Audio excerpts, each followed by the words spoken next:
Bom, e o assunto hoje é o teorema da aproximação universal, é o primeiro assunto de hoje. E o segundo assunto é um tipo de rede neural, também é rede neural, mas usa uma outra função de ativação, que é a função de ativação gaussiana. Na verdade, não é só gaussiana, eu vou falar de outras funções que também desempenham um papel semelhante ao da gaussiana no cálculo feito por essas redes neurais. Mas o que todas essas redes neurais que a gente vai ver na segunda parte da aula de hoje têm em comum é o fato de que a função de ativação não é calculada com base em um produto interno. É calculada com base na distância euclidiana a algum ponto do espaço multidimensional. Então, como essas funções são funções de distância, as redes recebem o nome de redes função de base radial, redes RBF. Tá? Então, a segunda parte da aula de hoje. Vamos lá. Aproximação universal. Eu comecei a falar rapidamente sobre isso ontem. E para falar sobre aproximação universal, a gente pensa em um mapeamento qualquer. Tá? Aquela função lá, y igual a f de x, o x pertencente ao Rm e o y pertencente ao Rn. A gente vai considerar essa função f de x, que vocês podem pensar em qualquer função que vocês queiram, somente dentro de um hipercubo no Rm, composto pelo produto cartesiano dos intervalos de 0 a 1. Então é um cubo que, se for em duas dimensões, é um quadrado, de 0 a 1. Tá? De 0, 0 até 1, 1. Se for em três dimensões, é um cubo, e por aí vai. A gente quer ver como essa função pode ser aproximada por uma rede neural, um perceptron multicamadas, com uma só camada escondida dentro do hipercubo. A pergunta que a gente vai responder é essa: qual é o número mínimo de camadas escondidas que o perceptron multicamadas deve ter para que ele possa realizar uma aproximação dessa função contínua, uma aproximação arbitrariamente boa. E a resposta a essa pergunta é o teorema, e a resposta da pergunta que é dada pelo teorema é uma só camada escondida.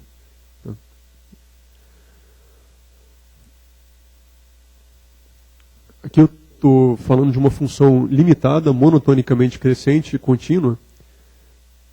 Essa função limitada, monotonicamente crescente e contínua, admite uma série de realizações. Existem muitas funções que são limitadas, monotonicamente crescente e contínuas. Para a gente, essa função limitada, monotonicamente crescente e contínua, é a tangente hiperbólica. Tá? Então considere no lugar da função φ a tangente hiperbólica.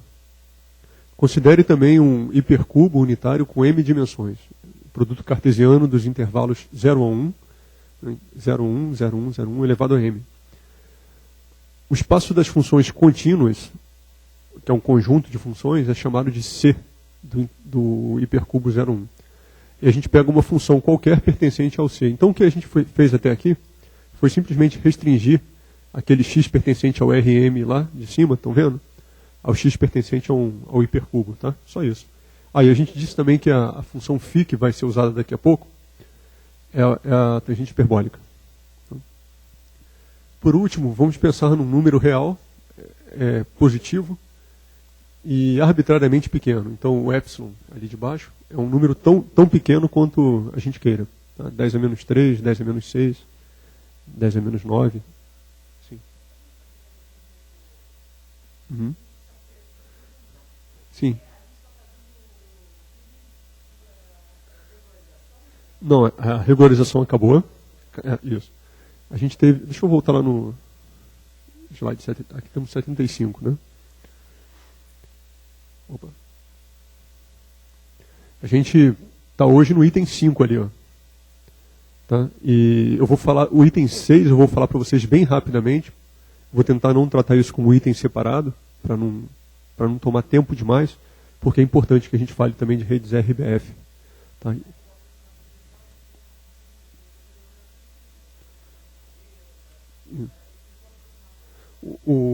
A função do capítulo 5 é mostrar que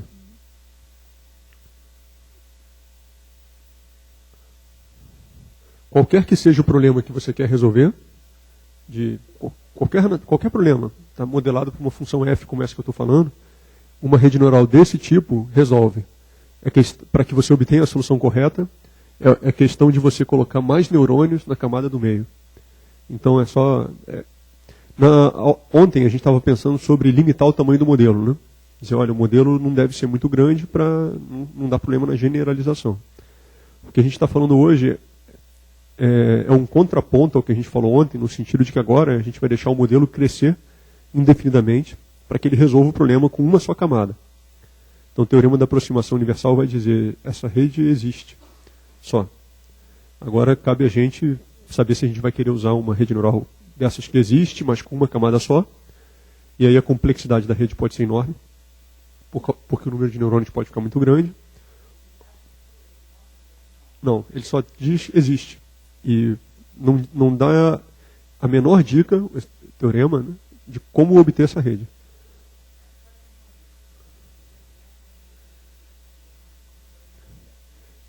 Não, é para você justificar o uso de rede neural, né? Para você poder dizer, eu posso usar uma rede neural porque resolve. Mas só. Entendeu? É um teorema muito bom porque garante que a rede neural resolve. Mas ao mesmo tempo muito limitado porque não te permite saber sobre essa rede como ela é, né? A única coisa que você sabe sobre essa rede é que ela tem uma camada só.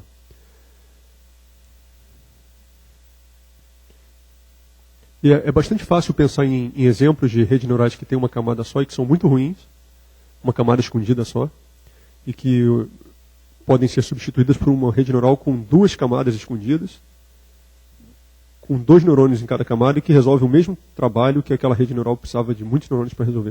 A gente vai ver daqui a pouquinho 2 exemplos. Então, bom, o teorema diz o seguinte, se você considerar esses pontos de partida aí, sobre os quais eu falei, você vai concluir no final do teorema que existem os seguintes objetos, né, matemáticos. Existe um número inteiro P. Esse número inteiro P corresponde ao número de neurônios na camada escondida. E existem conjuntos de constantes reais, W e J, BI e alfa I, com I variando de 1 até P, que é o número de neurônios da camada escondida, e J variando de 1 até M, que é o número de entradas da rede neural, tais que a combinação linear das funções φ, estão vendo lá a combinação linear das funções φ com pesos alfa I? A combinação linear das funções φ, que é representada pela F maiúscula, aproxima a F minúscula, que é aquela função arbitrária dentro do hipercubo, com um erro absoluto, ou seja, em módulo, o erro é menor que o epsilon, tão pequeno quanto nós queiramos, para qualquer vetor x1 até xm pertencente ao hipercubo. Tá? Esse hipercubo aí, que é de 0 a 1, não é nada limitado. Você pode fazer esse hipercubo tão grande quanto você queira. Basta você escalar as variáveis de entrada. Certo? Então, o hipercubo é suficiente. Onde aparecem as funções φ lá naquela combinação linear, vocês podem pensar na tangente hiperbólica. Tá? E onde o que está entre parênteses, cada um dos números entre parênteses, que são p números, é um produto interno, é um potencial de ativação de um dos neurônios da camada escondida. Okay? E aqueles alfa-is são os pesos do único neurônio, de um neurônio só, que está na camada de saída. Bom? Esse teorema aí se deve a um cara chamado Georgi, se eu não me engano, o primeiro nome dele, Sebenko. A demonstração desse teorema, eu não vou dar aqui por falta de tempo, mas vocês encontram ela num artigo de 1989, que é bastante fácil de encontrar pelo Google. Basta vocês botarem esse nome aqui que vocês acham o artigo. Ele é bastante citado, o livro do Hyken menciona esse artigo, e menciona também esses outros 3 aqui, que foram desenvolvimentos subsequentes, baseados no desenvolvimento feito pelo Sebenko. A origem dessa demonstração é muito antiga, é o teorema de Weierstrass, que é de 1885, um teorema do século XIX, também mencionado no livro do Hyken. Tá? Só que, no caso do teorema de Weierstrass, é uma série de polinômios, ao invés de uma série de funções crescentes e limitadas no intervalo de menos infinito a infinito. Tá? Mas a ideia aqui é bastante semelhante à daquele teorema ali de 885. Né?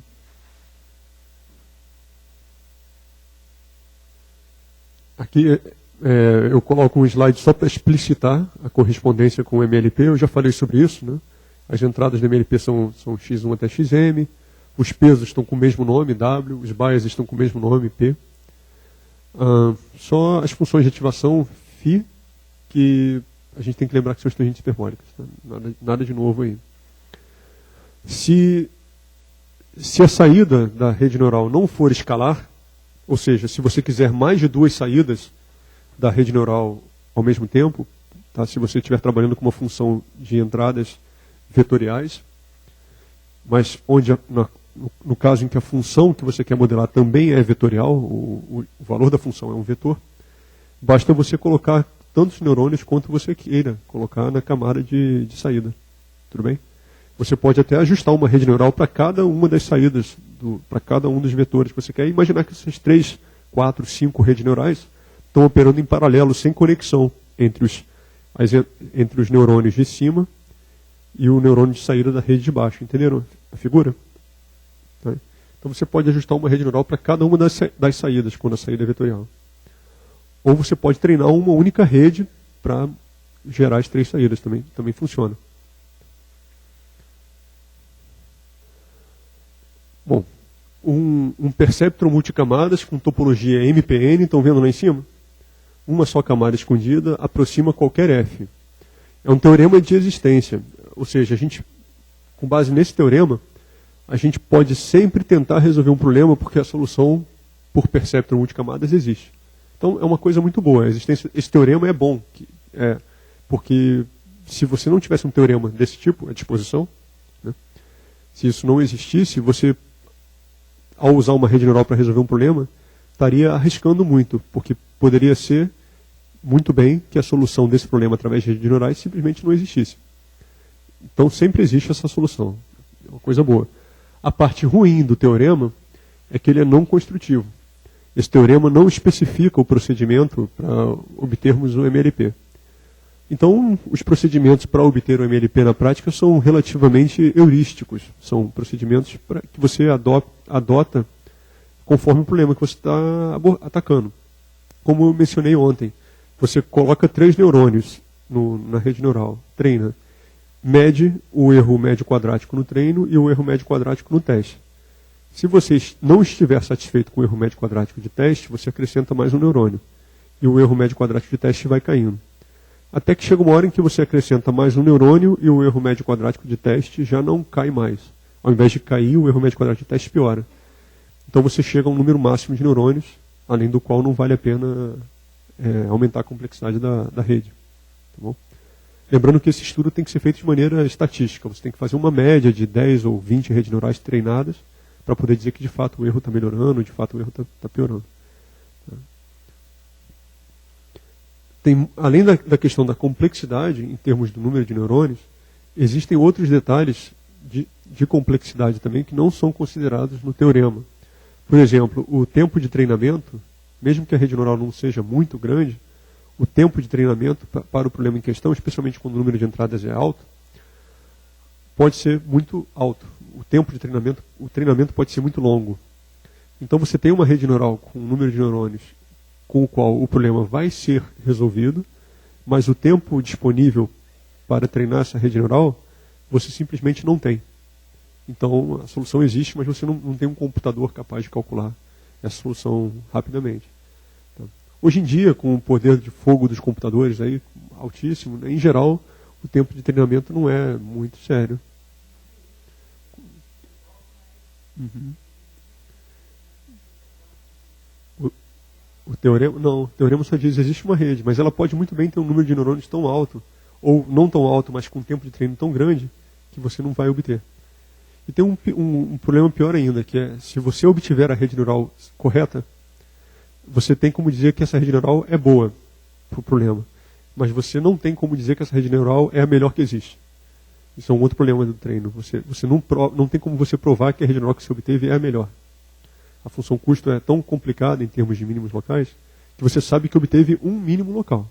Bom ou ruim, mas não o melhor.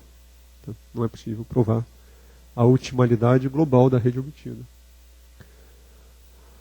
Também existem casos em que você consegue treinar em tempo suficiente, o número de P não é tão alto assim que não seja possível treinar, mas é alto o suficiente para que não seja possível implementar a rede neural. Hoje, nos acréscimos da aula, nos últimos 5 minutos, já estourando o tempo, eu vou falar para vocês sobre casos de redes neurais em que o número de neurônios é 8 ou 9, mas já com esses 9 neurônios já não é possível implementar a rede. Tá? Existem aplicações assim. Também interfere. E uma forma especial sobre a qual a quantidade de entradas interfere na rede, além da questão do aumento do número de incógnitas, é que à medida em que a rede neural treina, a trajetória que um peso descreve, se você pensar na trajetória de um peso ao longo do treino, essa trajetória interfere com a trajetória de outros pesos. Então, à medida em que o número de entradas aumenta, a interação entre os pesos ao longo do treino vai ficando complicada e atrasando o treino. Também acontece isso. Tá? O que eu quis dizer ali com interação entre o W e J, atrasa o treino. Então, aumentar o número de entradas, aumenta o número de pesos, que atrasa o treino.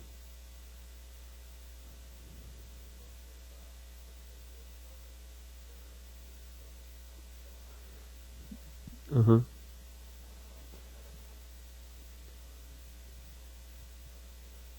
Sim, isso.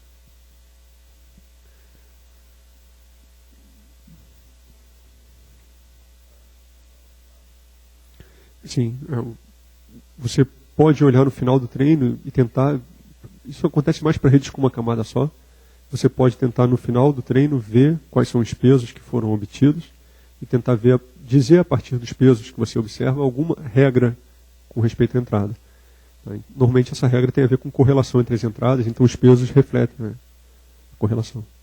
Mas de uma maneira que você tem que interpretar os dados no caso os pesos, né, e com um pouco de experiência sobre o problema que você tem. Você interpreta os pesos que você está vendo, mas com base no conhecimento que você tem do problema. Mas se você não conhece nada do problema e está aplicando a rede neural para ver o que dá, é um pouco difícil você interpretar o que os pesos vão dar no final.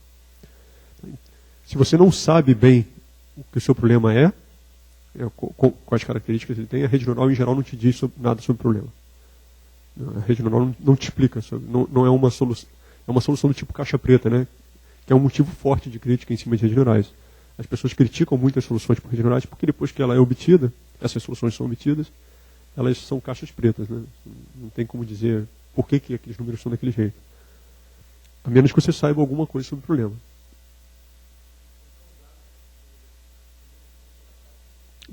Sim, você tem que pré-processar os dados com aqueles cuidados que eu falei, né? Normalização da faixa dinâmica, poucas features na entrada da rede neural.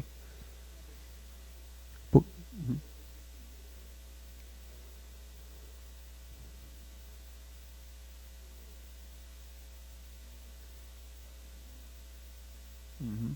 Sim, sim.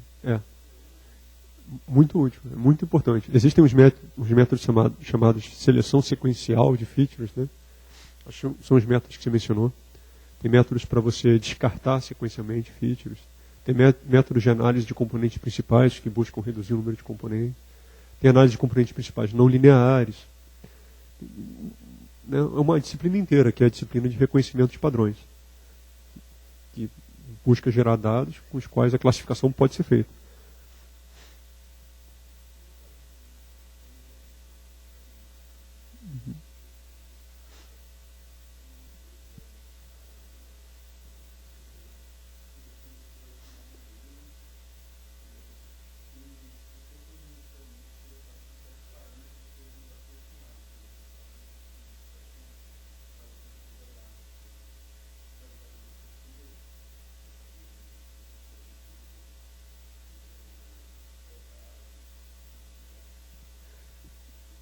Uma coisa que é feita às vezes, depois do treino executado, você tem as N features ligadas aos N neurônios, as M de mamãe, né, M features ligadas aos P neurônios da camada escondida, e você pode olhar, inspecionar visualmente, né, os pesos que você obteve, e observar que uma das features está ligada com pesos fracos aos P neurônios.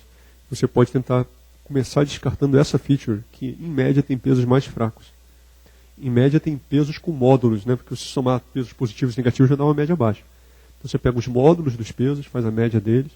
Se essa média de módulos for baixa, ou for a menor de todas, você descarta essa feature. E assim você vai descartando features até ficar com um número mínimo abaixo do qual não funciona.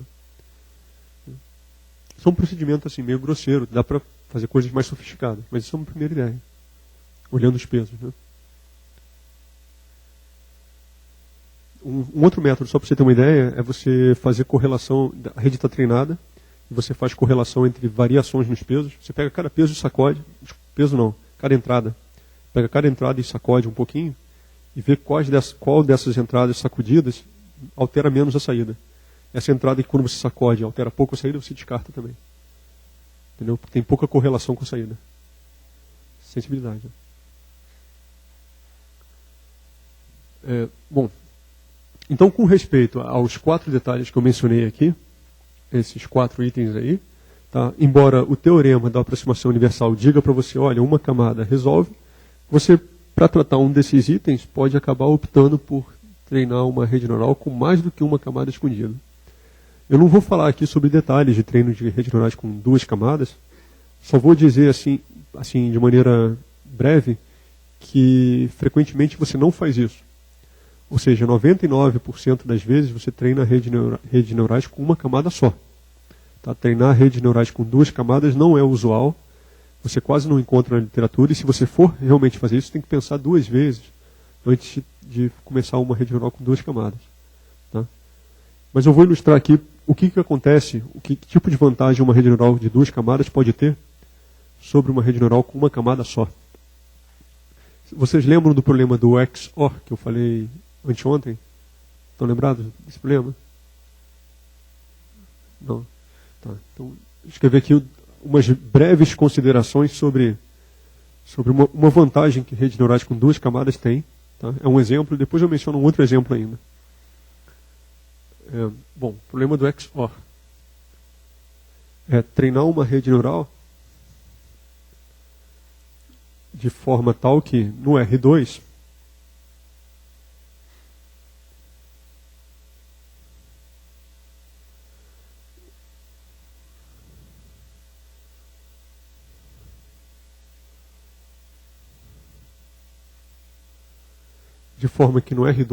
os pontos 0, 0 e 1, 1 sejam classificados como 1. E os pontos 0, 1 e 1, 0, eu falei o contrário, deixa eu repetir. De forma que os pontos 0, 0 e 1, 1 sejam classificados como 0. E os pontos 0, 1 e 1, 0 sejam classificados como 1. Então é uma função lógica que é chamada de XOR, ou exclusivo. Se as entradas ambas forem 0 ou ambas forem 1, então a gente não tem um ou exclusivo. Mas se exclusivamente uma das entradas for igual a 1, aí a gente tem um ou exclusivo. Tá? Tudo bem, pessoal? Então, esse tipo de rede neural, esse tipo de problema, é aquele problema que o Minsky e o Papert, no livro Perceptrons, de 1969, usaram como exemplo de casos em que redes neurais não têm utilidade. Porque naquela época eles estavam considerando redes neurais só com uma camada, ou seja, 0 camadas escondidas. Eram os Perceptrons do Rosenblatt. Estão acompanhando isso? Então, se você tiver uma rede neural somente com uma camada, sim, né? Ou, em particular, no caso desse problema aqui, um só neurônio de saída, né? O apagador ficou lá, deixa eu desenhar aqui. Se você tiver só 2 entradas aqui, x1 e x2, e somente um neurônio aqui, esse neurônio consegue fazer um plano, mas com um plano você não consegue separar essas 2 classes, você precisa de 2 planos, ok? Então você coloca uma camada escondida, você faz assim, ó. Isso aqui são entradas, tá? Não é uma camada de verdade. Entradas, x1 e x2, neurônios, chamar de saída O1 da camada 1, saída O2 da camada 1, e uma camada de saída, saída 1 da camada 2. Tá? É um exercício bastante simples calcular esses 4 números aqui, esse número, esses 2 números e esse número aqui, de maneira que você tenha uma solução para esse problema. Tá? Qualquer solução em que você desenhe 2 planos assim, ó,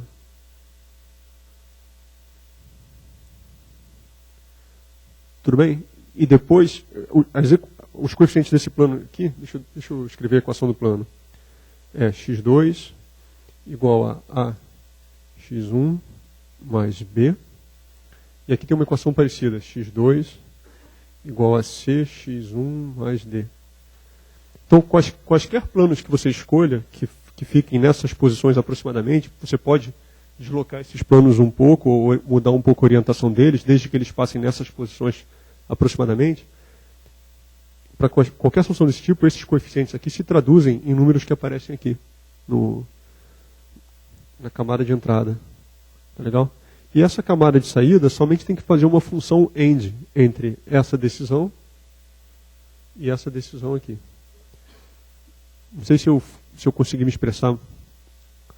Tá. O que eu estou querendo dizer é, esse neurônio vai fazer um plano.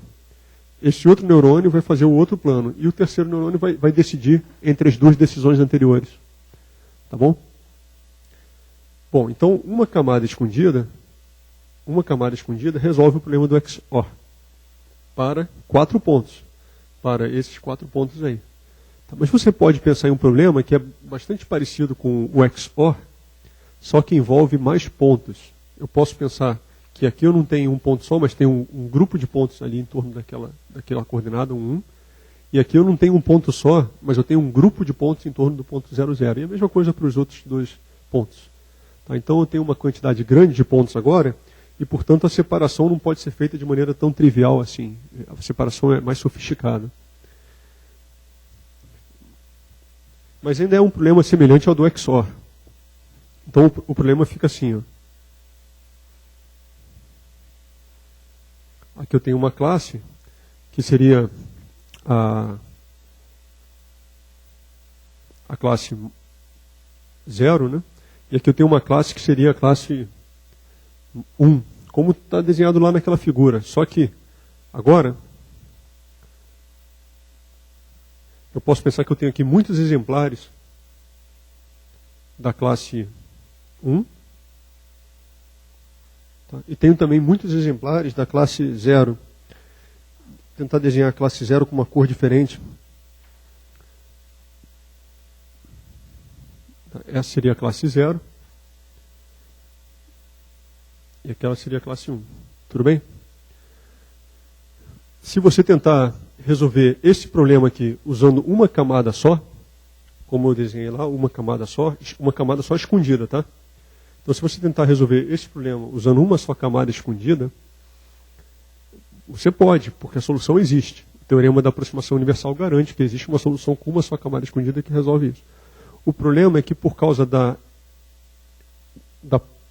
pequena espessura desse espaço livre aqui, o número de neurônios pode ficar grande. Você pode não conseguir resolver com somente uma tangente hiperbólica. Tá? Você pode precisar de várias tangentes hiperbólicas para resolver isso. Então, deixa eu tentar ilustrar o que eu estou falando.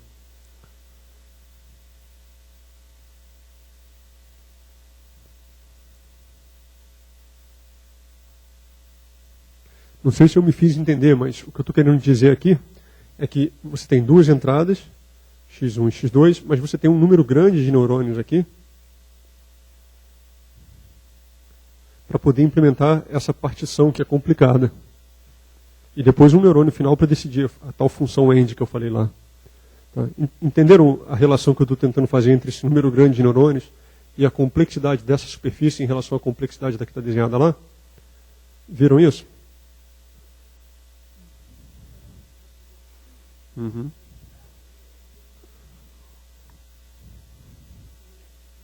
Sim. Isso, isso.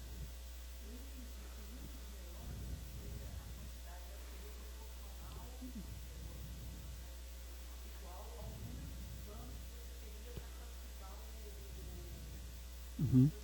É. Dois planos.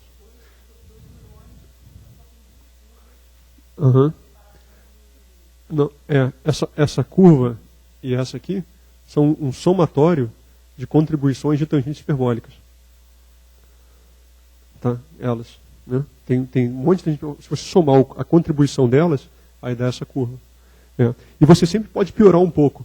Você pode falar assim, a rede neural acabou de treinar e resolveu isso. Aí você maldosamente vai lá e coloca mais um pontinho aqui. Aí significa que tem que botar mais neurônios. A construção do teorema da aproximação universal, na verdade, é exatamente isso que eu falei. Você sempre bota um pontinho, para ele você bota uma curva a mais. Bota mais um ponto, uma curva. Então, eu posso fazer um procedimento que no final das contas, para cada ponto, faz uma curva. Então, é garantido que eu vou ter uma rede neural ridiculamente grande, mas que resolve. Então, o teorema da aproximação universal é desvantajoso por isso, porque ele é bruto. Né? Ele diz, bota o ponto, você faz a função de ativação só para ele. Então, sempre dá para resolver. Mas e a solução elegante? Como é que fica? Né? Aqui, existe uma solução elegante que resolve o problema, aí o teorema da aproximação universal não tem nada a dizer sobre isso. Entenderam isso aí? Bom, agora com respeito a mais de uma camada, uma rede neural com duas camadas escondidas tem algo a nos dizer de útil sobre esse problema. Com duas camadas escondidas, o que a gente pode fazer? É bastante trivial, é bastante óbvio, é trivial no caso desse exemplo aqui. Se eu puder usar duas camadas escondidas, eu posso construir a solução na mão, sem usar o backpropagation.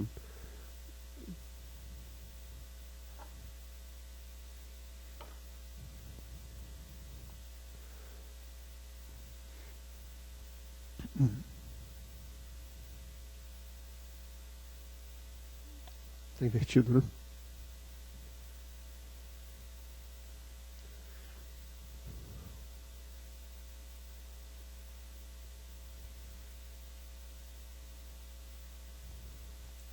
Então, classe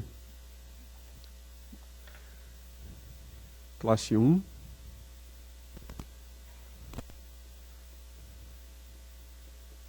E classe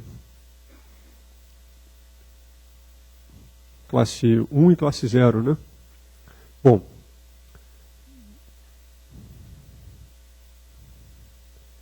isso aqui é um neurônio que decide se x1 é maior ou menor que 0,5. Tudo bem? E isso aqui, tracejado, é um neurônio que decide se x2 é maior ou menor que 0,5. Tudo bem? Essa é a minha primeira camada da rede neural. A saída dessa primeira camada da rede neural entra naquilo que está lá, que faz o XOR. Entenderam a ideia? Então eu tenho uma rede neural assim, ó. Eu tenho uma rede neural que tem duas entradas, x1 e x2, dois neurônios aqui que fazem somente essa função, depois dois neurônios que fazem aqueles planos que estão lá, e depois uma terceira camada que faz a função AND. Então aqui eu tenho duas camadas escondidas. Tá? E esse sistema resolve muito bem esse problema aqui, não importa o quão complicada seja a base de dados que você está usando. Fundamentalmente ele resolve o problema. Viram? É algo assim. Né? Na verdade a gente expressa isso aí da seguinte maneira. A gente fala que a camada escondida número 1 calcula propriedades locais. Ali no quadro. A camada número 1 calcula features locais. Então ela localmente decide. É uma decisão que não é global. É uma decisão só com respeito a essa parte do problema, local. Decisão local número 1. Decisão local número 2. E a segunda camada, com base nas features locais, em outro domínio, que é o domínio que está lá, do x1 e x2 lógicos, ela resolve o problema globalmente. Então, à medida em que você vai avançando nas camadas da rede neural, da camada mais próxima dos sensores para a camada mais próxima das decisões, a representação vai ficando mais abstrata e mais global. E à medida que você se aproxima dos sensores, a representação vai ficando menos abstrata e mais local. Entenderam isso? Tudo bem, pessoal? Tá. Esse tipo de rede neural às vezes, não é sempre não, às vezes resolve muito bem um problema para o qual uma rede neural com uma camada só estava tendo uma dificuldade. Tá? Essa rede neural estava tendo um tempo ruim, né, para resolver isso aí, mas resolve bem com 2 camadas. Tá, ok? Isso não é motivo para você começar resolvendo com 2 camadas, não. Você sempre começa a resolver um problema com uma camada só. Tá legal? Se alguma coisa sobre o problema, alguma observação que você esperta, né, alguma observação inteligente que você seja capaz de fazer sobre o problema, talvez possa sugerir que você use 2 camadas. Mas ninguém começa usando 2 camadas. Entenderam isso?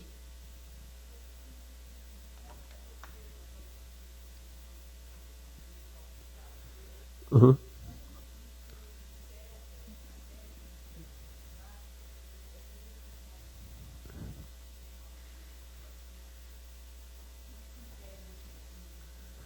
Por exemplo, essa equação aqui, como é que eu faço um neurônio fazer?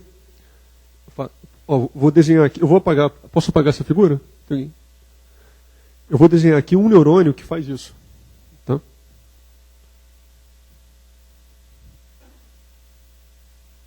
Essa aqui dá para ficar. Eu tenho aqui x1, que é esse neurônio nem sequer olha para x2. Poderia olhar para x2, mas ele aqui só olha para x1. Ele pega x1, multiplica por um peso igual a 1. Aqui não é x1 não, é vezes 1, tá? Vezes 1. Soma a ele um bias igual a menos 0,5 e aplica a ele uma tangente hiperbólica. Tangente hiperbólica. Ok? Bom, essa saída aqui, O, né? O1, fica assim, ó.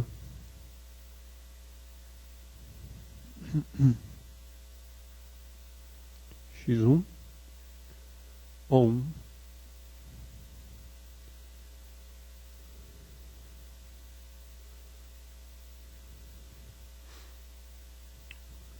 Aqui, 0,5. E aqui você vai ter uma tangente hiperbólica assim. Tudo bem? Idealmente você gostaria de ter uma curva que não é bem uma curva, é uma função descontínua. Você gostaria de ter isso aqui. Tudo bem? Mas para transformar essa curva preta nessa curva azul, basta você colocar na saída desse neurônio aqui, na ligação dele com o neurônio seguinte, basta colocar um peso aqui bem grande. Se você colocar um peso bem grande aqui, você pega essa função e transforma ela numa... Tá ok? E com respeito ao fato de que ela vai de menos 1 a mais 1, e não de 0 a 1, né, porque a tabela verdade que eu montei lá é uma tabela verdade montada com zeros e uns. Aqui eu tenho menos uns e mais uns. Então eu tenho que adaptar aqueles planos lá para trabalhar no domínio de menos 1 a mais 1, e não no domínio de 0 a 1. Tá? Que é só uma correção na representação das variáveis.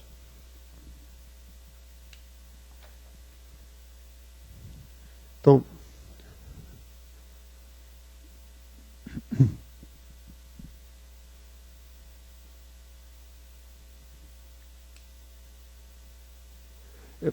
como eu falei sobre métodos alternativos de projeto, que não são baseados em backpropagation, existem 2 técnicas aí que eu vou mencionar bem rapidamente.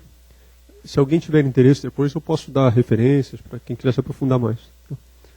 Mas a gente pode projetar uma rede neural baseada em figuras que são conhecidas como diagramas de Voronoi. Tem um livro sobre isso, é o livro do Bose e Garga.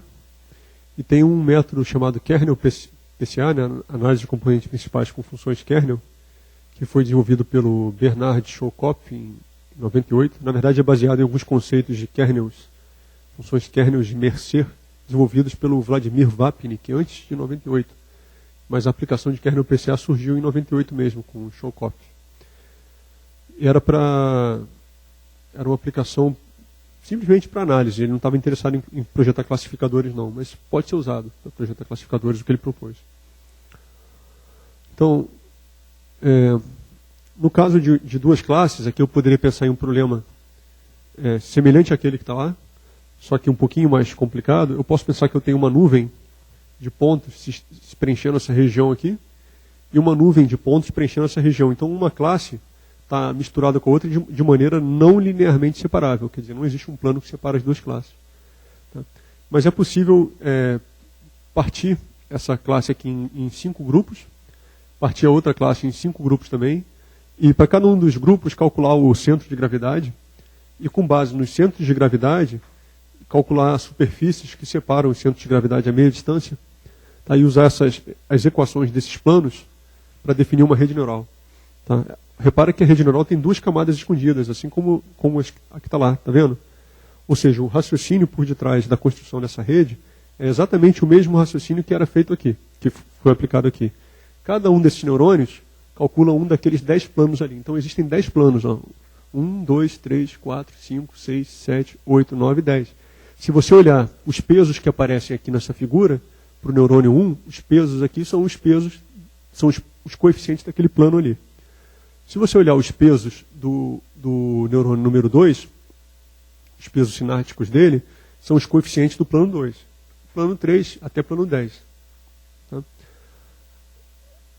As funções AND, essas funções AND, permitem que você calcule interseções de planos que geram regiões convexas.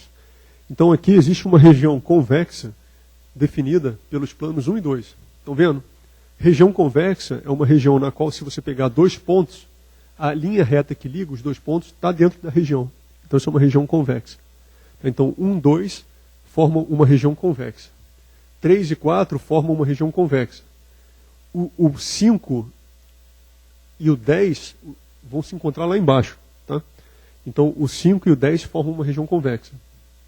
Uma região convexa formada pelo AND dos neurônios 5 e 10. Se você olhar os planos 6, 7 e 10 também. Então aqui, ó, 6, 7 e 10 formam uma região convexa. E por último, 8, 9 e 10. Tá? Uma função OU aplicada a esses 5 ANDs me dá o resultado final. A saída vai ser mais 1, quando tiver um ponto que pertence à região vermelha, e uma saída com sinal oposto a esse vai ser obtida quando tiver um ponto que pertence à região azul. Tá? Esse método não te dá uma solução única. Eu posso pensar em interseções convexas para o lado azul, por exemplo. Eu posso pensar... Vai ficar mais complicado, mas eu posso pensar. Por exemplo, eu posso definir uma interseção entre os planos 2, 3, 5 e 6, para cá, que vai me dar uma região azul. Depois, uma interseção dos planos 9, 8, 7, 5, 4, entenderam já o que eu falei, né? E depois eu faço o OU de todas essas interseções viradas para cá, e esse OU me dá a saída também. Tudo bem?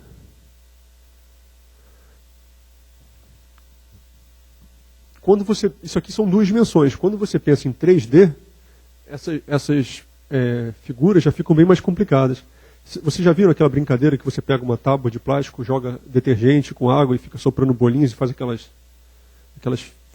figuras geométricas cheias de superfíciezinhas separando uma bolha da outra? Aquilo seria um diagrama de Voronoi em 3 dimensões. Aí você teria que ficar pensando nas equações daqueles planos em 3D. E quando você vai para 4 dimensões, você já não enxerga mais nada. O diagrama de Voronoi continua existindo em 4, 5, 6, N dimensões. Mas você já não tem como visualizar as superfícies. Aí entram métodos que são chamados métodos de geometria computacional, ou de geometria algorítmica, que permitem a você calcular as equações desses planos sem enxergar. Tá? Mas é complicado de você executar esse algoritmo em dimensões mais altas. Isso é um método de síntese de rede neural que não é baseado no backpropagation. Tá? A única coisa importante para nós guardarmos sobre esse método, por enquanto, é que eu consigo mapear um problema 2D. Vocês conseguem ver um problema 2D aí, né? Eu consigo mapear esse problema 2D em um problema mais fácil em 10 dimensões. Estão vendo lá 10 dimensões? Viram isso? Tá?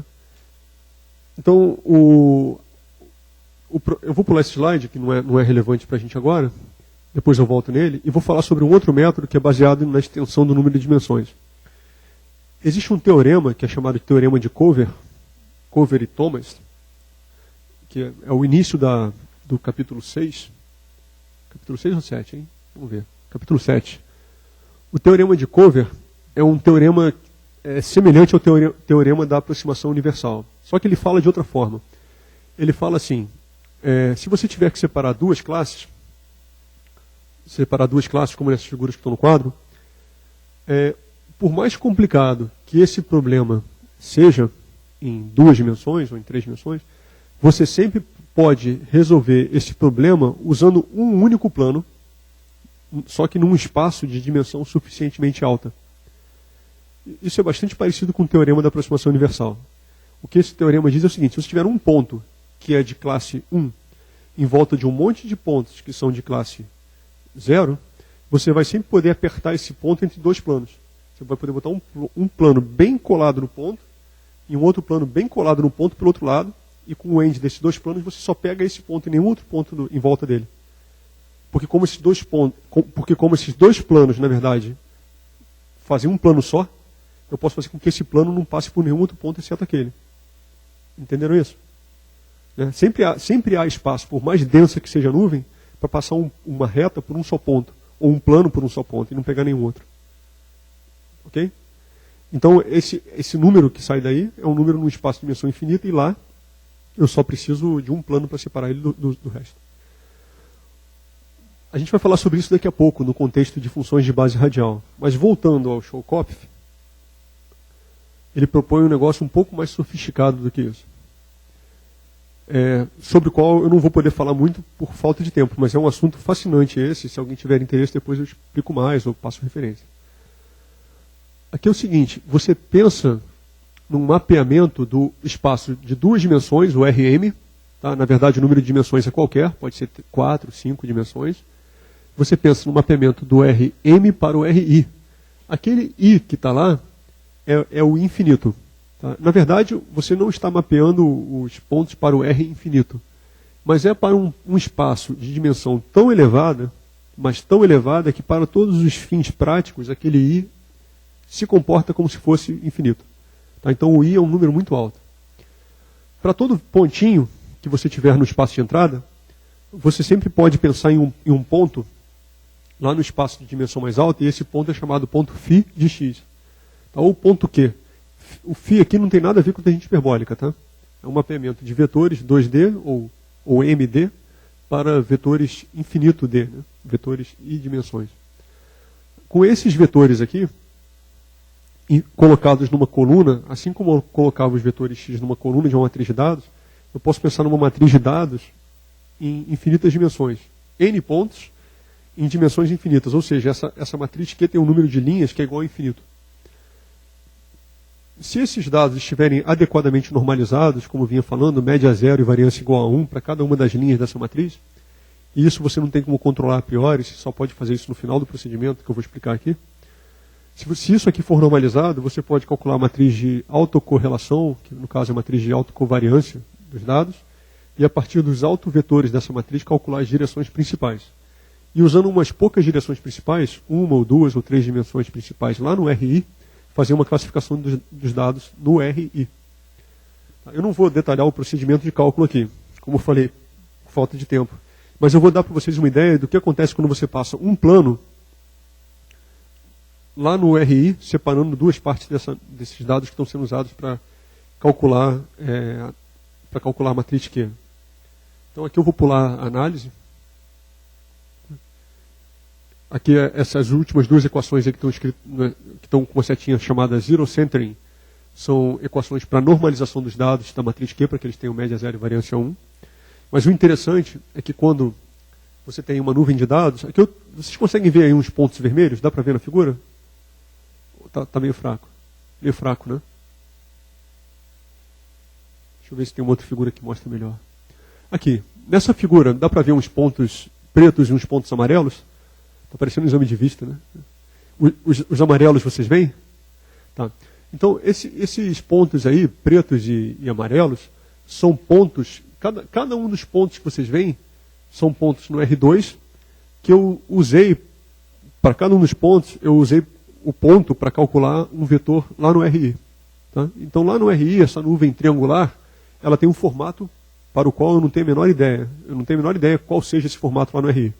Tá? Mas aqueles pontos caíram lá no formato doido lá no RI. Lá no RI, ao longo da primeira componente principal, eu fiz um corte na primeira componente principal, no meio dela. Esse corte no meio da primeira componente principal, no RI, deu aquele corte que vocês veem separando o vermelho, o preto do amarelo na primeira figura. Vocês estão vendo a superfície de separação? Então, essa superfície de separação, ela é um corte lá no RI, tá? Ao longo da primeira componente principal. Se eu pegar no RI a segunda componente principal e fizer um corte plano nela, eu vou obter uma superfície de separação assim, que não é reta, é uma curva, mas lá no RI é um plano. Tá? Esses pontos aqui, pretos, estão do lado de cá daquele plano.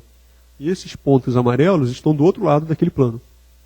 E aí eu posso fazer isso para a terceira componente principal, para a quarta componente principal, para as pessoas de vocês aí que estiverem familiarizados com análise de componentes principais, PCA, vocês sabem que para 2 dimensões eu só posso calcular até 2 componentes principais.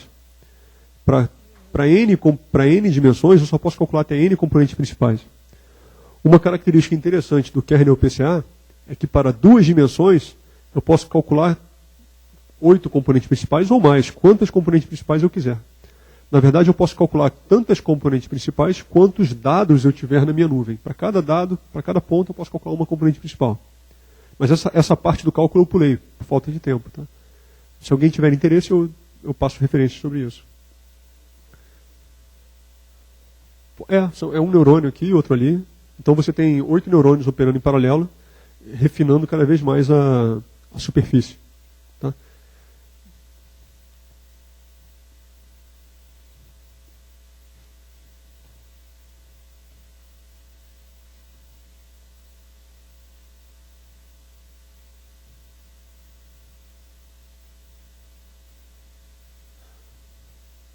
Falando de maneira bem grosseira, cadê o Drocor ficou lá, né? Tá aqui.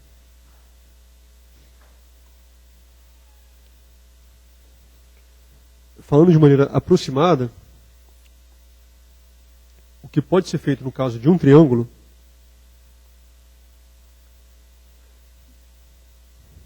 é, usando somente cortes contínuos no RI, eu posso partir esse triângulo em pequenos triângulos menores que ele, menores que o triângulo original, endereçados por sequências de bits, que são as decisões dos planos, cada vez maiores. Então eu tenho aqui 2 triângulos, o triângulo 0 e o triângulo 1. Tá? Está desenhado lá. Eu posso depois fazer um outro corte que separa esses 2 triângulos em 4. Para cá do corte seria 0 e para lá do corte seria 1. Tudo bem? Isso aqui é um plano. Interessante é que não tem aspecto de um plano, mas é um plano no RI. Aqui eu vou fazer um outro corte, ó, separando os 4 triângulos em 8, viram? O próximo corte é assim. Ó. Agora eu vou usar outra cor para não confundir. Vocês repararam que a última linha que eu desenhei foi essa, né? Agora eu vou fazer um outro plano lá no RI.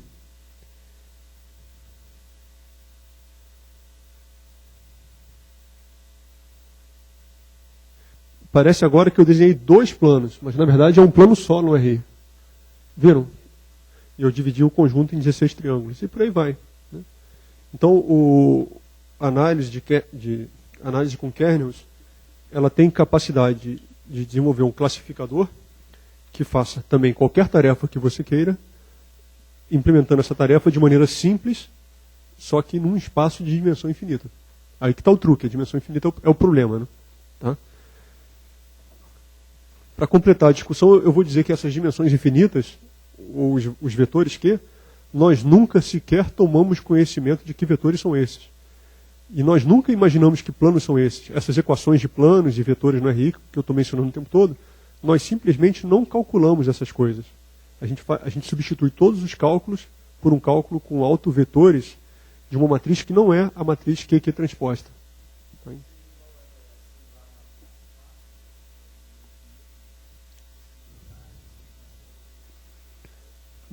Não. Na verdade é uma matriz que não é esparsa e é pequena.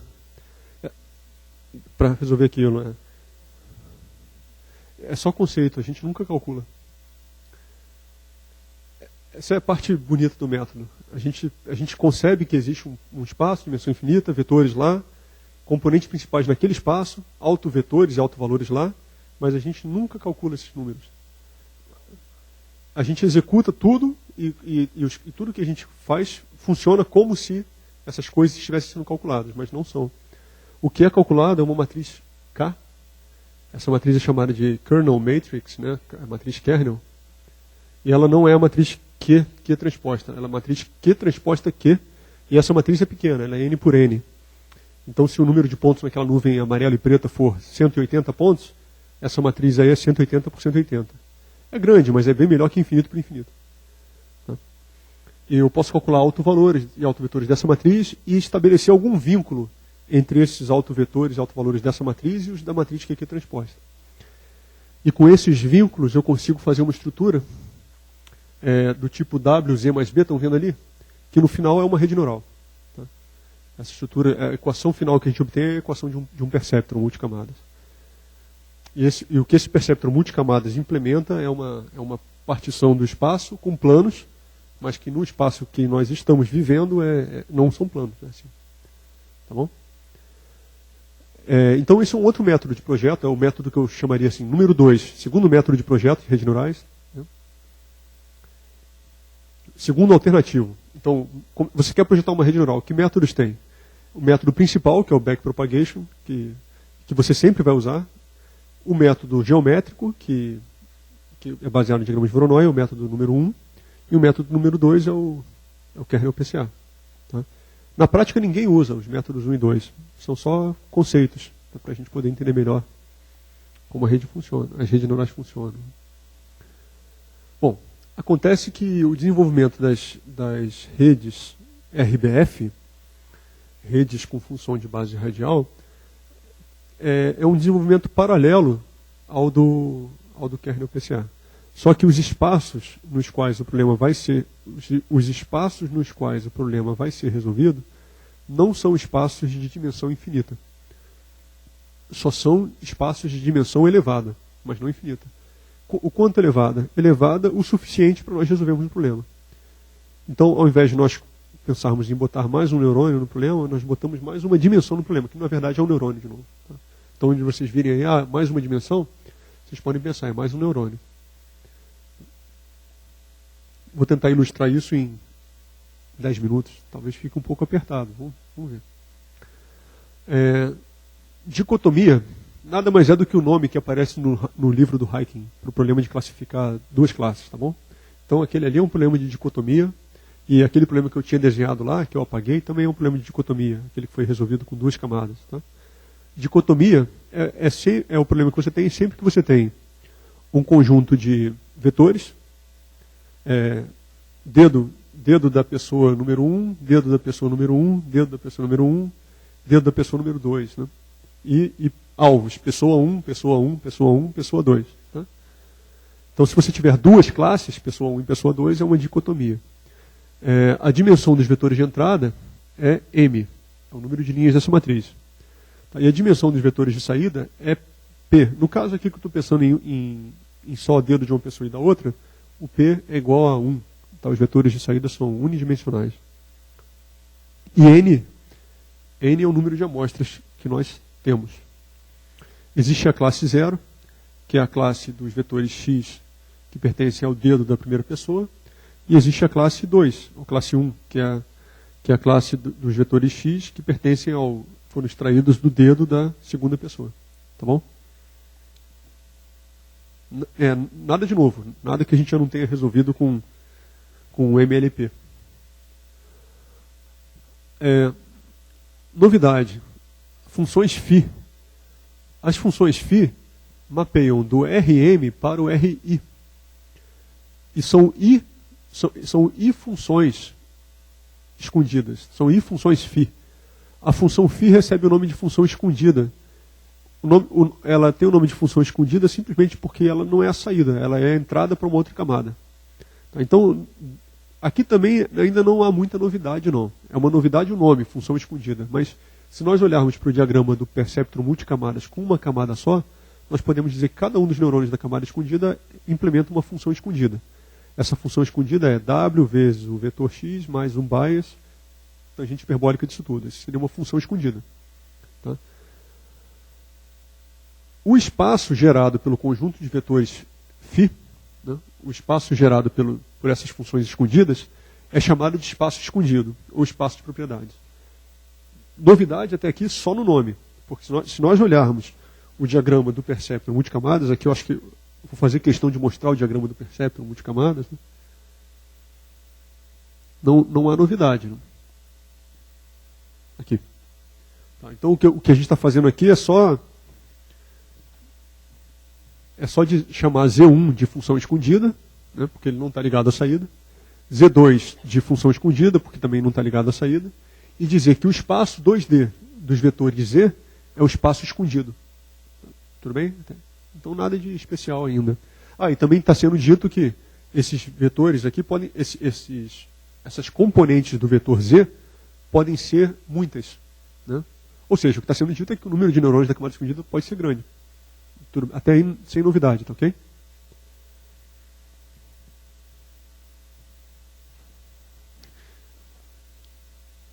Bom, uma novidade, o nome. Nome função escondida.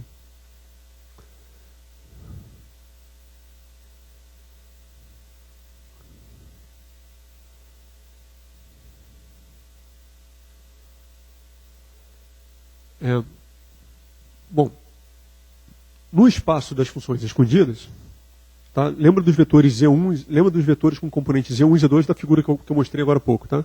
Naquele espaço, as classes são linearmente separáveis no espaço das funções escondidas, se lá houver um plano com coeficientes W0, W1, W2 até WP-1, WP-1, total de números EP. Desculpe, o total de números é I, né? No espaço de dimensão, no espaço escondido. Tem I dimensões. Então existe um plano com coeficientes W0, W1 até WI-1, tal que o produto interno entre esse plano e o vetor φ, o vetor Z1, Z2, é negativo se a impressão digital pertencer à pessoa 1. E o produto interno entre o vetor W e o vetor Z1, Z2, o vetor de funções escondidas, é positivo se os números extraídos do dedo da pessoa pertencerem à pessoa 2. Tá bom? Então, no espaço escondido, a separação é um plano. Né? Na verdade, um hiperplano, porque o número de dimensões pode ser maior que 2, ou que 3. Tá? No espaço original, a superfície não linear que corresponde àquele hiperplano é chamada superfície de separação. Tá? Então, eu desenhei para vocês lá, na base do kernel PCA, né, naquela figura, eu desenhei algumas superfícies de separação que poderiam ser obtidas através de planos. Antes de desenvolver o método aqui, eu vou mostrar para vocês o resultado, para vocês acompanharem o método já sabendo no que vai dar. Então, aqui tem um conjunto de 16 pontos que são para serem separados em duas classes. E esses 16 pontos em duas dimensões são jogados no R16. Então, os 16 pontos em duas dimensões caíram lá no R16. 8 pontos são de uma classe, 8 pontos são de outra. Lá eu fiz um corte com um plano. E o corte com um plano só separa os dados da maneira como eu queria através do XOR. Estão vendo? Os pontos pretos são a classe na qual lá no R16 o produto interno dá positivo. E os pontos azuis, os pontos marcados de azul, são os pontos para os quais lá no R16 o produto interno dá negativo. Então eu faço uma função semelhante ao XOR. Basta mapear os pontos em 16 dimensões. Ok? Bom, como funciona, né? Os códigos estão disponíveis na apresentação. Se vocês copiarem o código e colarem no MATLAB, as figuras aparecem. Isso aí executa no MATLAB. Tá? É só copiar e colar. Ok. A ideia. Deixa eu ver onde é que eu defini funções de base radial aqui. 2 slides à frente. Então, A ideia vai ser a seguinte. Eu vou pegar cada um dos pontos de dados que eu tenho. Então, esse aqui é um ponto de dado, aqui o alvo. Aqui um outro ponto e o alvo. Aqui um outro ponto e o alvo. Esses são da classe -1. E esses aqui são da classe 1. Tá? Para cada ponto de dado, eu vou definir uma função escondida especial. Tá? Aqui vem a parte nova. Por que isso aqui não é perceptron multicamadas? Tá? Por que isso aqui é uma função de base radial? Porque a função escondida é especial, ela é particular. Em que sentido que ela é particular? Ela é elevado a menos uma constante qualquer, vezes a distância euclidiana entre o vetor x e o ponto que eu estou considerando. Então, para esse ponto aqui, que é o primeiro ponto da base de dados, a função escondida 1, associada ao primeiro ponto da base de dados, é elevado a menos beta vezes a distância euclidiana entre um vetor qualquer, que vai ser apresentado à rede neural, e x1. Se esse ponto que vai ser apresentado à rede neural for exatamente x1, eu vou ter e elevado a menos beta vezes x1 menos x1, que vai dar 0, então eu vou ter 1. Então a função escondida vale 1 quando o vetor x é exatamente igual a x1. E para outros vetores x que não sejam x1, aquela função escondida φ1 vai valer algo menor do que 1. Tudo bem? O pico dela está em x1. E os valores dessa função dependem unicamente da distância ao x1. Então, o argumento da função, na verdade, é o raio. É o raio da esfera que está definida em torno do ponto x1. Todos os pontos que estiverem naquela esfera vão ter o mesmo valor de φ. Então, essa função escondida é chamada uma função radial, uma função de base radial. Tudo bem? Então, essa aqui que é a parte principal da rede RBF. Tá? É o fato de que não temos aqui uma tangente hiperbólica. Temos aqui uma função que decai exponencialmente com o quadrado da distância euclidiana do vetor ao centro x1. Eu posso repetir esse procedimento aqui para x2, para x3, para x4 até x16. Tá? Então eu tenho, dessa maneira, definidas 16 funções escondidas. Tá, ok? Então o cálculo é esse, e a rede neural, eu volto nesse slide para explicar o resto dele, que não é quase nada de resto aí. A rede neural é assim, ó, a rede neural tem duas entradas. Vocês podem pensar que não há pesos aqui, são só fios com ganho 1, e o cálculo todo é feito no neurônio. E o cálculo que é feito no neurônio o primeiro neurônio calcula φ1, que é menos beta, distância euclidiana de x menos x1 ao quadrado. Quem é x? X é a entrada que você vai aplicar na rede. Pode ser x1, mas pode não ser x1. Tá? Pode ser qualquer coisa.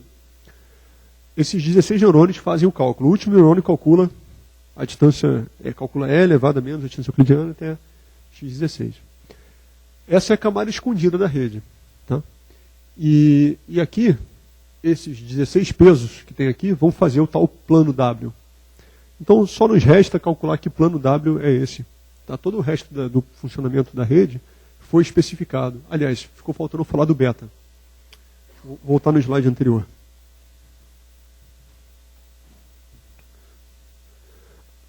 Todos vocês conhecem a expressão da função gaussiana e sabem que o desvio padrão da gaussiana aparece na maneira 1 sobre 2 sigma no expoente. Né? Então a gaussiana, na verdade, é E elevado a menos x sobre 2 sigma ao quadrado. Né? Então o desvio padrão aparece ali. Então o beta nada mais é do que o inverso é uma função inversa da variância da gaussiana.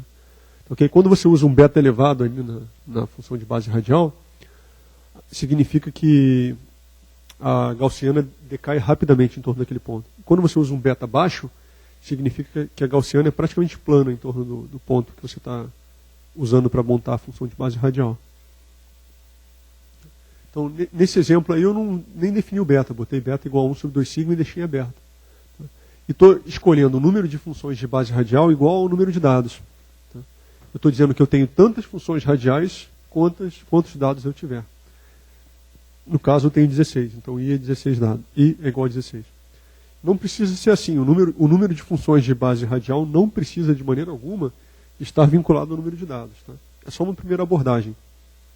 Eu poderia ter um número de funções de base radial menor que o número de dados ou maior que o número de dados. Tá? Não tem esse vínculo aí.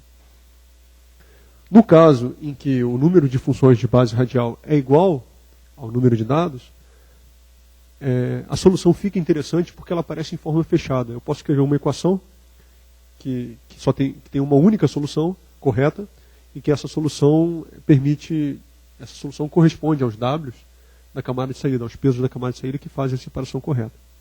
Para a gente descobrir que pesos são esses, basta escrever as equações. Que equações? W1. Observa que W1 até W16 são incógnitas, tá? Então, W1, Φ1, mais W2, Φ2, mais W3, Φ3. O somatório disso é igual a mais 1. W1, Φ1, mais W2, Φ2, mais W3, Φ3, mais W16, Φ16. Esse somatório é igual a menos 1.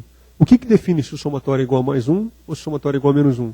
O que define isso é se o x pertence à classe 1 ou à classe menos 1. Tá? Então eu tenho 16x, eu tenho x1 até x16, então eu tenho 16 dados e tenho 16 incógnitas, então eu tenho um sistema linear, 16 por 16, que eu resolvo invertendo a matriz. O sistema linear é esse aqui, ó. É o que eu acabei de falar, Φ1 vezes W1 até Φ16, W16 igual a T1. Você vai ficar com uma matriz quadrada, assim. Uma matriz Φ1. Φ1 significa a função Φx, a função Φ1 substituindo x por x1. Tá? Φ12 significa a função Φ1 substituindo x por x2.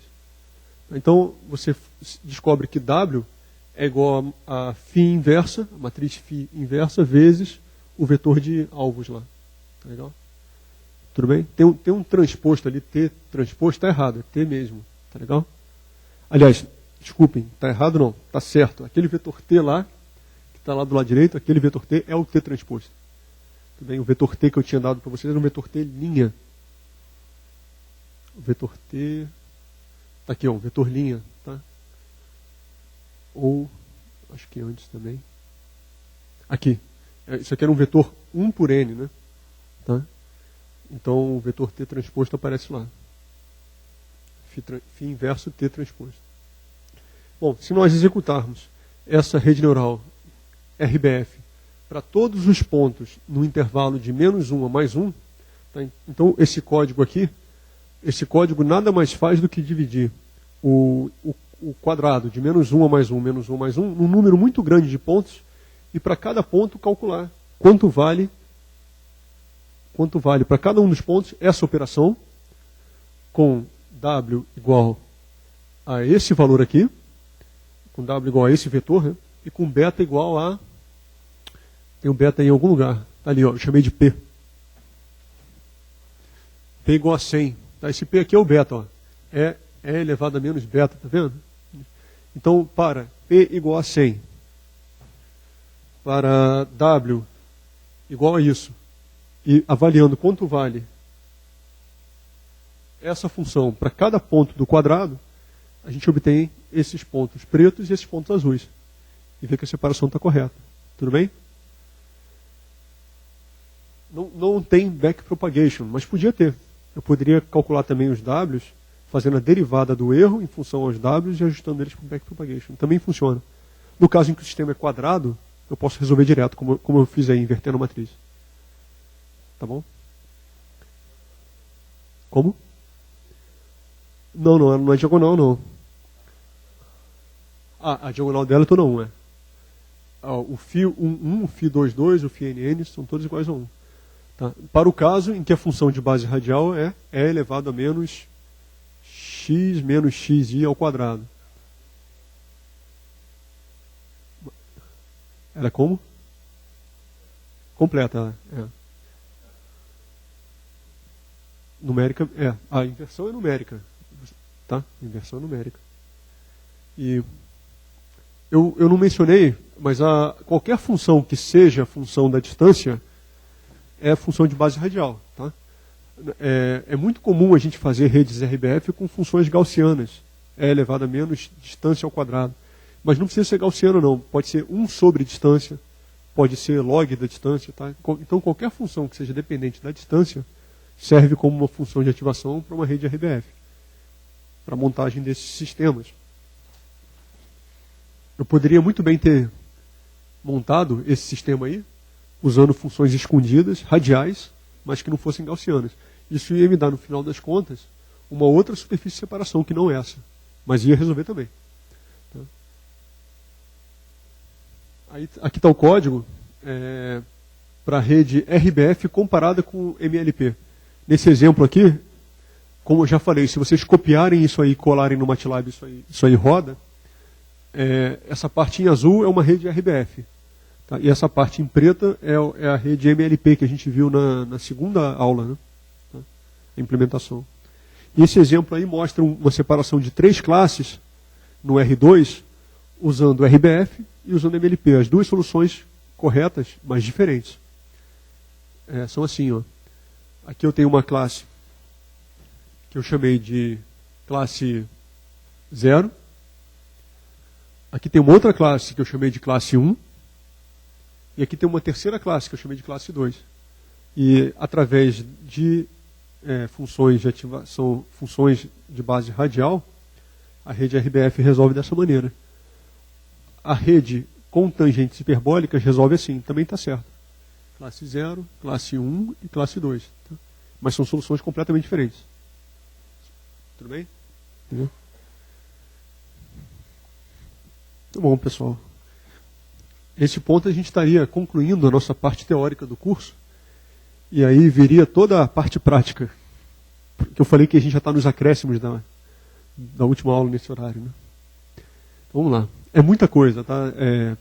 Existem, no caso do programa de engenharia elétrica, existe a matéria de redes neurais feed-forward, que é redes neurais básicas, que viria mais ou menos até aqui em termos de teoria, mas depois teria aplicações das redes feed-forward.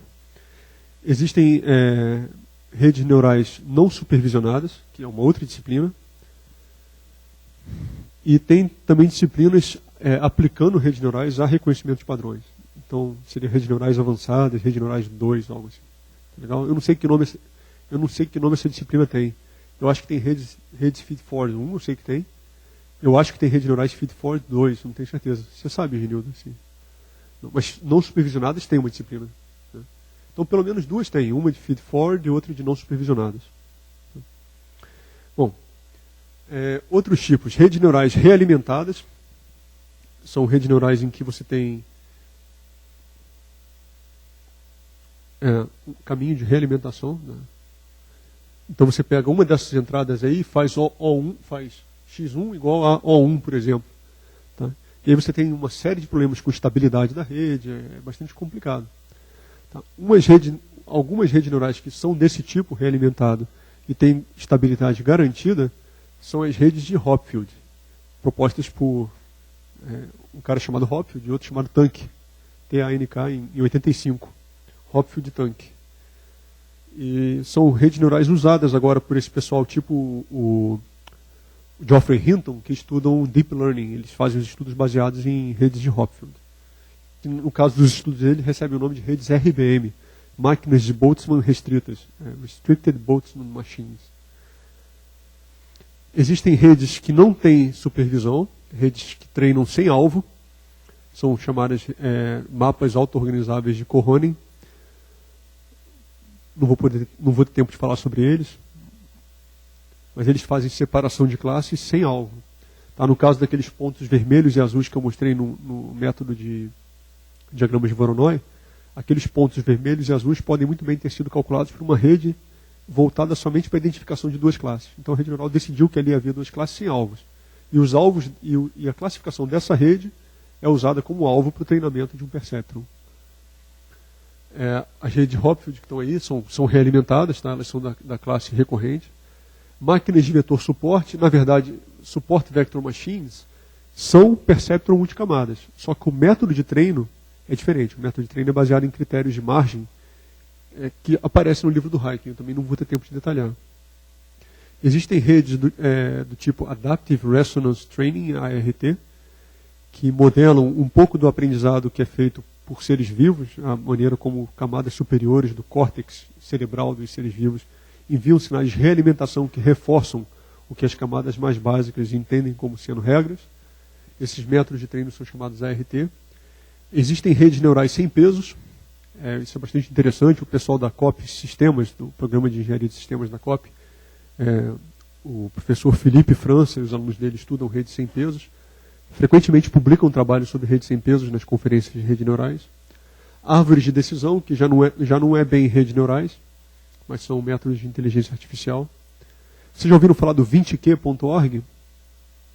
Um site. Está listado aqui. 20q.org. Já não é redes neurais não, mas eu gosto de citar porque é meio fantasmagórico, eu diria assim, o que acontece com... Não tem nada demais, não existe nada de misterioso, é só matemática, mas é bastante interessante. Já ouviram falar? Não. Se vocês tiverem oportunidade de entrar, vale a pena. Ele pede para você pensar num objeto. Aí você pensa num objeto. Eu tinha pensado num controle remoto na primeira vez que eu entrei. Falei, controle remoto. Fiquei quieto, né? Não falei pro computador, não. Aí ele falou assim, ele perguntou, é vegetal, mineral, animal? Ou não sei? Eu falei, não sei. Aí ele falou, é maior ou menor que um pato? Aí eu falei, é menor que um pato. E foi assim, ali pela quarta pergunta, no final da quarta pergunta, ele falou assim, eu estou achando que você está pensando num controle remoto. Aí ele pergunta assim, sim ou não, né? Se você disser que não, ele continua. Foi bem bacana, é divertido. Árvore de decisão. Eu acho, eu não conheço os desenvolvedores do programa, mas eu acho que são árvores de decisão. Tá? Então é divertido. Bom, aplicações. Existe essa que eu acabei de falar, o 20Q, né, que existem modelos autorregressivos de média móveis não lineares. Isso é usado para muita coisa. Tá? Por exemplo, para reconhecimento de voz. Você modela o processo de fala através de um filtro realimentado, cujos coeficientes, esse filtro com esses coeficientes, modelam o sinal de entrada do ar no trato vocal e a saída de consoantes e vogais. Então, a partir dos coeficientes que você tem ali, você pode dizer se trata de uma pessoa ou se trata de outra pessoa. Então, as features que entram na rede neural, as features são coeficientes de filtros que foram desenvolvidos para modelar o trato vocal da pessoa. A rede neural não entra na modelagem da pessoa. A modelagem é toda feita por algum método de processamento de sinais. Tá? Depois que você tem o modelo, que é o filtro, aí você pega os coeficientes do filtro e passa para a rede neural classificar entre uma pessoa ou outra. Tem a predição de séries temporais. O caso mais famoso da predição de séries temporais é tentar dizer quanto vai valer a ação da Petrobras amanhã, dado o histórico da ação da Petrobras. Isso é um problema muito desafiador, porque tem todo tipo de incerteza, né? Inclusive o comportamento do ser humano e de outros programas desenvolvidos por ser humano para operar no mesmo ambiente que você está tentando prever. Um amigo meu uma vez trabalhou na predição do valor do dólar e ele, no final das contas, ele abandonou o problema, né? Mas ele concluiu que um certo ponto em que a melhor previsão do valor do dólar de amanhã era o de hoje. Era o melhor que se podia fazer. Tá? Não tinha como dizer nada a curto prazo ou a longo prazo sobre o que acontece com o dólar amanhã. Visão computacional, você pode reconhecer faces, reconhecer em inspeção remota, né? Frequentemente você manda equipamento com câmeras a lugares onde você não pode ir, e o equipamento te retorna filmes ou fotos, e a partir dos filmes e fotos que o equipamento te retorna, você tem que reconhecer se existe uma situação de perigo numa instalação, né? Um equipamento que está dando defeito, com base em imagens. Então você tem que processar a imagem para uniformizar as condições de iluminação, extrair propriedades importantes das imagens, frequentemente essas propriedades são bordas, executar em cima das bordas que foram extraídas algum procedimento para mapear essas bordas em features e, em cima dessas features, executar a classificação. É loucura você pegar os pixels da imagem de 4 megapixels e passar para uma rede neural com 4 mega entradas, não faz sentido. Então você tem que extrair bordas, a partir das bordas extrair características e só umas poucas características no final que são aplicadas à rede neural. Compressão de dados é uma área com a qual eu trabalho. Se alguém tiver interesse, nós publicamos esse mês um artigo sobre uma câmera CMOS. Câmeras CMOS são essas câmeras que estão muito, muito comuns nas lojas, né, e hoje em dia se usam nos celulares também. Né. A gente fez um trabalho sobre uma câmera CMOS que, ao invés de exportar as imagens cruas para serem comprimidas pelo algoritmo JPEG, as imagens já saem da câmera em formato comprimido. Né, as origens desse estudo, 10 anos atrás, foram feitas com base em redes neurais com restrição de complexidade. Então a gente diz, eu quero que esse algoritmo de compressão de imagem seja executado por uma rede neural, mas quero que essa rede neural não tenha mais do que 8 neurônios. Porque se ela tiver mais que 8 neurônios, é impossível implementar essa rede em silício. Então você faz um treino semelhante ao backpropagation, mas que não é o backpropagation, com restrições de complexidade. Então você gera um monte de soluções, as soluções que tiverem complexidade superior ao limite da possibilidade de implementação em silício, você descarta ou modifica essas soluções para que sejam adaptadas ao material, né, ao silício. As nossas redes neurais aí, no caso o sistema não é bem uma rede neural, é um sistema de quantização vetorial mais parecido com o mapa de Cohonen do que com uma rede neural feed-forward, né, que a gente viu no curso. Mas essas redes neurais são totalmente implementadas em silício, com transistores. Né, não temos software, é tudo hardware. Existem aplicações de inteligência artificial. O 20Q é um exemplo de inteligência artificial, mas hoje em dia você provavelmente recebe propaganda em casa, ou na sua caixa de correio você já recebe propaganda que está de alguma maneira modelada pelo comportamento que você exibe na sua caixa de correio, no Gmail. Né? Então essas bases de dados são analisadas com programas que, através de algum critério neural, buscam dizer que tipo de usuário você é. E por aí vai, né? Temos produção mensal de bebida numa fábrica, como é que essa fábrica vai conseguir produzir bebida, dado umas variáveis que foram monitoradas na fábrica. Como é que essa turbina a gás na nossa usina vai conseguir gerar energia elétrica a partir do gás que está sendo oferecido, dado o poder calorífico do gás, as condições de operação da turbina que foram medidas em vários sensores. Análise de dados do tipo do IBGE para prever características da população. Uma vez eu tentei prever quanto é que meu carro ia gastar de gasolina, dado o posto em que eu abasteci, se a gasolina era especial ou não. Ainda não deu muito certo, não. Eu continuo guardando dados para tentar melhorar, mas não está funcionando bem, não. Classificação de partículas, lá no CERN, vocês todos já ouviram falar do CERN e os experimentos com bóson de Higgs. Existe um grupo aqui no departamento de engenharia elétrica, no programa de engenharia elétrica, que trabalha com classificação de dados vindos dos detectores para dizer se trata de um jato de elétrons, ou de um próton, ou de um nêutron, e a partir daí dizer se o evento tem chance de ser bóson de Higgs ou não. Classificação de dados de sonar. O TME eu já não lembro mais o que é, que eu escrevi isso em 2007, esqueci. E bom, é isso, pessoal. A área é vasta, né? Eu coloquei aqui um pouquinho de referência bibliográfica para vocês. E se vocês tiverem qualquer pergunta, eu estou por aí, respondo ao e-mail. Tá? Espero que o curso tenha sido assim esclarecedor para vocês, que sirva para vocês no futuro decidirem alguma coisa com relação a redes neurais, né? Se cursam ou não uma disciplina, ou se o problema que vocês têm em mãos merece ou não ser atacado por redes neurais. E isso. Bom proveito do material e as ordens, tá bom?